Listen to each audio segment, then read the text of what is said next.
So we gotta catch up. But first, You're not the real heroes. I'm the real hero.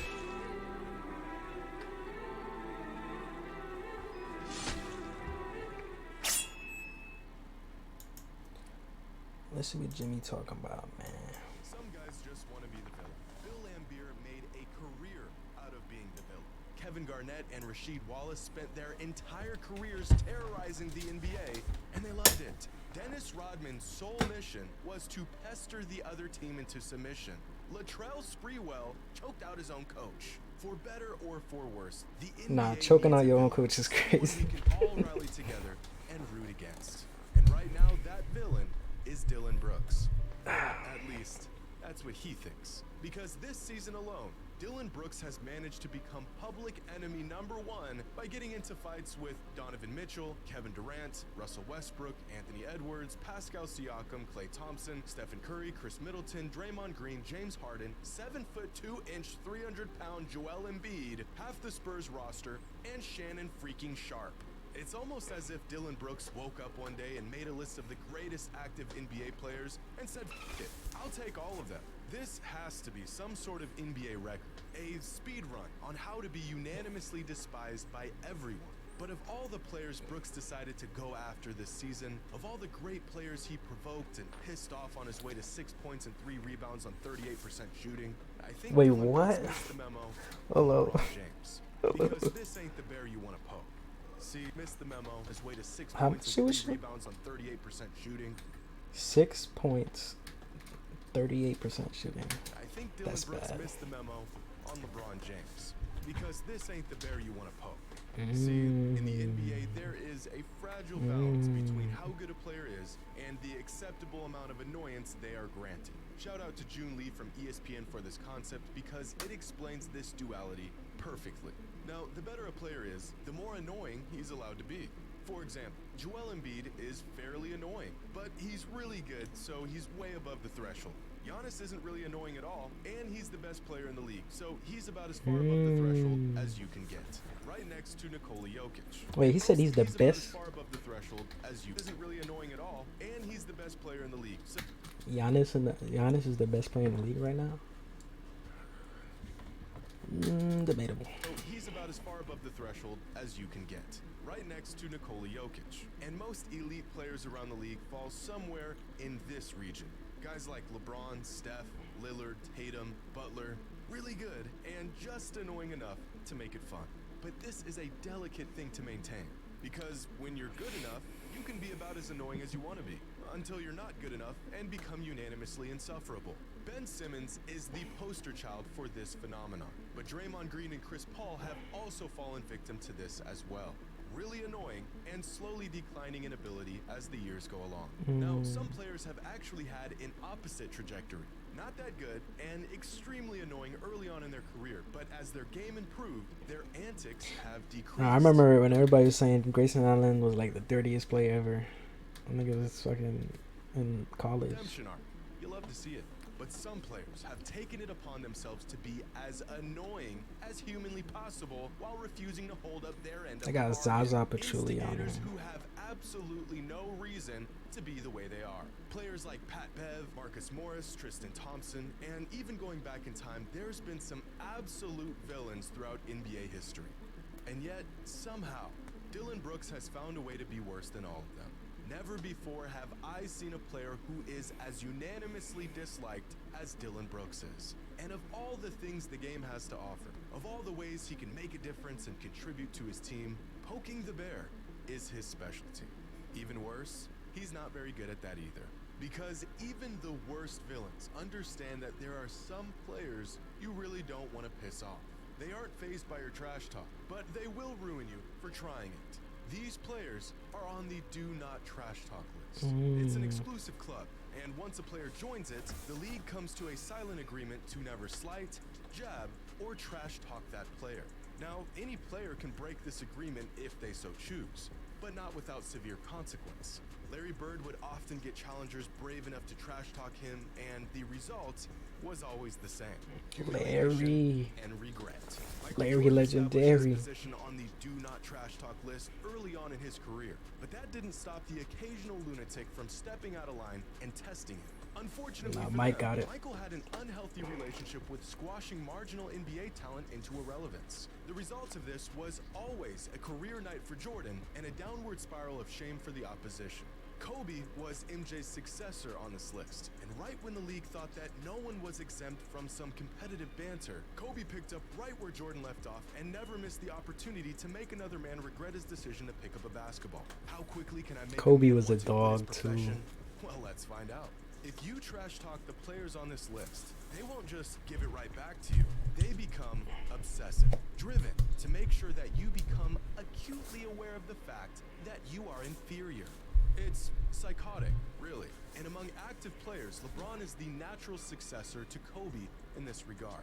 Time and time again, over the course of LeBron's career, players have attempted to trash talk him, to get the best of him. And time again, LeBron is given no choice but to remind them exactly why that's the worst decision they've ever made on a basketball court. But unlike his predecessors, there's one thing missing about LeBron and his presence on the court: fear. It's been said by countless players across generations that opposing players feared the likes of Bird and Mike and Kobe, but despite being the most daunting force of his generation, LeBron James isn't necessarily feared. At least that's what some players say. This idea that as great as LeBron is, he isn't the killer that those players were. Which is weird because I've watched LeBron's entire career and I vividly remember this, and this, and this, oh, and this, and every other player who stepped out of line getting walked like a dog by LeBron James. Now, most players across the league know that this line of thinking, that LeBron isn't feared, is absolute horseshit. Dylan Brooks is not one of those players. And so, in an attempt to find some sort of value to his team, Dylan Brooks begins his campaign to annoy the hell out of LeBron, disrespecting him in the middle of games, calling him out in interviews, saying he's old, he's washed up. LeBron hadn't earned Nah, I remember when he called that nigga old, bruh. That shit was so funny. I said, this nigga's old. If he don't drop 40 on me, I'm not respecting him.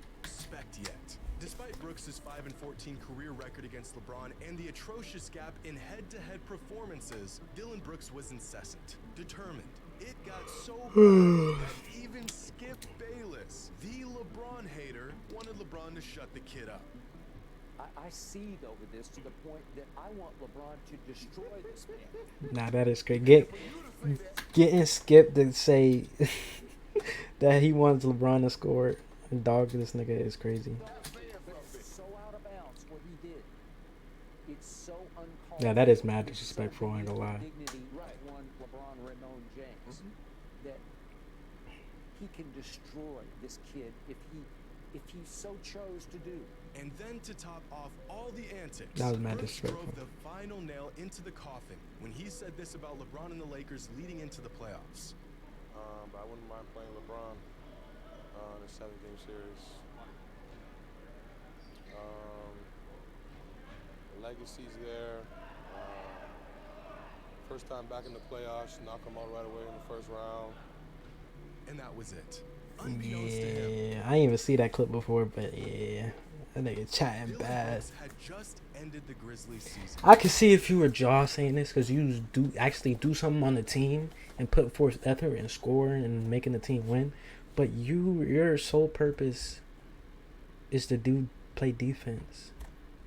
Like, man, you're not that good at that, my nigga. Like, I hate trash niggas talking shit. That's just crazy to me. The playoffs hadn't even began, and yet the outcome was already determined. The kid flew too close to the sun, and his fate was sealed. That guy, LeBron James, set the tone and tenor of this game early. 8 quick points on his way to 25, 9 rebounds, and 5 teams. Got them niggas up So the out of Lakers get there. out to a 2-1 lead in the series. That's not the end of the world. You can still come back from that. The Los Angeles Lakers have the Grizzlies on the brink of elimination. Dylan Brooks picks up James. He wanted James. He gets him. James drives. James is fouled. And one. LeBron. All right. A historic night for LeBron. Not a good look for old Brooks. He should probably turn it up if he wants to salvage this year. With the board and put back. He is dominating in the James pop the clutch. Blow. LeBron activated. Nah, beat them niggas by 40 is crazy. Shot cut by James. Oh! He rose up. It's not quite winter for LeBron. Nah, he beat them niggas by 40. That's crazy. Los Angeles Lakers will advance by virtue of a 125-85 win. No, I poke bears. I don't respect no one till they come and give me 40. He had 2020? You know, Holy I do fuck. Defense and taking on any challenge that's on the board. Of all the outcomes and ways this entire saga could have ended, Brooks found himself right in the middle of the worst one. Yeah. Played every And then they single fucking game. released them right Check. after. That's Have a tough. historic night I'll be drop sick. Right on your head. Check. Get ejected from He a had game 20 at the hands boards? of the I did guy not you were know that. trash talking. Check. Get sent home in the first round as the 2 seed by the old guy you went out of your way to disrespect. Check. Must we not forget? This is what Brooks wanted, and it's what he got. But you want to know what's worse than an obscure NBA player trying to be the villain? An obscure NBA player trying to be the villain, but after seeing the mess he's made, decides halfway through a playoff series that he doesn't want to be the villain anymore. Because after getting ejected from Game 3, Dillon Brooks had the audacity to say that we, the fans, are making him out to be the villain. Media making me a villain. The fans making me a villain. And then that just creates a whole different persona on me. So now you think I intended to hit LeBron James. That's right. It's our fault. It couldn't be the season-long pest crusade he went on, or the direct trash talk he Nigga was be doing all chatting, season. boy. It's just merely our perception on it. But wait, there's more. Because after LeBron went for a historic 20-20 in Game 4 and laid the dagger right on Brooks, the man refused to talk to the media and Sure avoided did. all questions and interviews after the game. Sure did. How ironic. And they You dropped that mean nigga. This guy doesn't want to do a post-game interview, but at the end of the day, Nigga look like Bling Bling Boy with the fucking chain on. and you move Take that shit off. Brooks, like countless players before him, learned the hard way that he just isn't that guy. I mean, how much worse could this possibly get? According to a new report from Shams of The Athletic, the Grizzlies told soon-to-be free agent Dillon Brooks he's not coming back to the team, quote, That "under is any crazy. circumstances." Ooh. I take that back. This is literally That the is worst bad. case of mess around and find out I've ever seen it. That's so bad. Hey, what Adam Silver said? You better learn Chinese, buddy. In my life.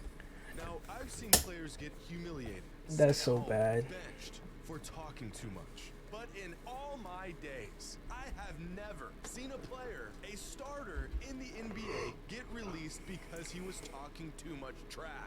Even his own team said, "All right, buddy, that's enough out of you." And it's not like Brooks was a bad player, mediocre for sure, but for the Grizzlies to go to this extent to make sure that he never cost them another playoff series again is actually insane. Here's the thing. If you are going to be the bad guy, a pest, the villain, you have to embrace it, and you have to accept what comes with it. Patrick Beverley is about as unapologetic as one man can be. He's insufferable, and he'd have it no other way. Draymond Green is a jerk, an instigator, and he knows it. Trae Young loves being the villain. Dillon Brooks does not. Because, as a wise man once said, everybody acting tough when they're up.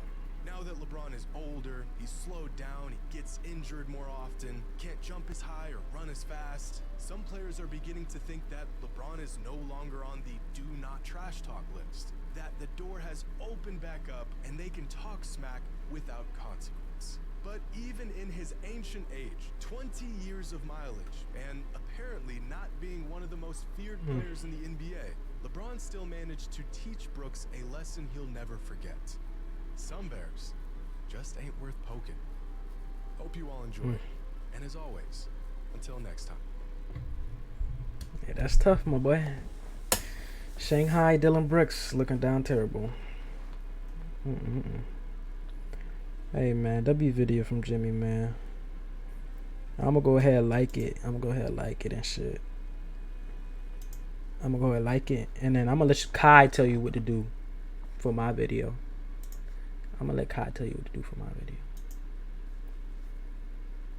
And I'm just gonna wait for you to hit that like button. I'm literally gonna wait for you. And I see you're gonna be like, nah, I'm not gonna like. I'm just keep watching. And you think the clip gonna cut right here, but it's not, because I'm still waiting for you to click that like button, and to subscribe, and the post notification button. So I'm gonna wait. And you still didn't do it, and now you're thinking, yo, what the fuck? You just guessed, and I still didn't do it? Do it now. And I know there's still people out there that still didn't do it, bro. It breaks my heart. It breaks my heart. So I'm just gonna wait. I'll wait, like teachers say. I'll wait.